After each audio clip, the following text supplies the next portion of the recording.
అధికారంలోకి రావడం కోసం జగన్మోహన్ రెడ్డి ఆంధ్రప్రదేశ్ రాష్ట్రాన్ని శ్రీలంక చేసేస్తున్నాడు, 15,00,000 కోట్ల అప్పు చేశాడు అని విపరీతంగా ప్రచారం చేసిన చంద్రబాబు నాయుడు గారు, పవన్ కళ్యాణ్ గారు, లోకేష్ గారు తిరిగి అసెంబ్లీలో ఏ విధమైనటువంటి మాటలు చెప్పారో మనందరికీ తెలిసిందే.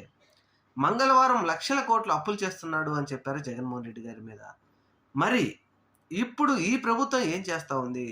అధికారంలోకి వచ్చి సంవత్సరం రోజుల్లో 1,80,000 కోట్ల రూపాయల అప్పు చేసింది మన చంద్రబాబు నాయుడు గారు. మరి ప్రతి మంగళవారం వేల కోట్ల రూపాయలు అప్పు చేస్తూ ఉంటే ఈ చేసిన అప్పంతా ఏం చేస్తున్నారు? పేదవాడికి కడుపు నిండా అన్నం పెడుతున్నారా?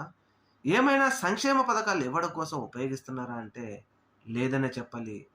అమరావతి, అమరావతి, అమరావతి రాష్ట్రానికి రాజధాని ఉండవలసిందే, కాదని అనలేం.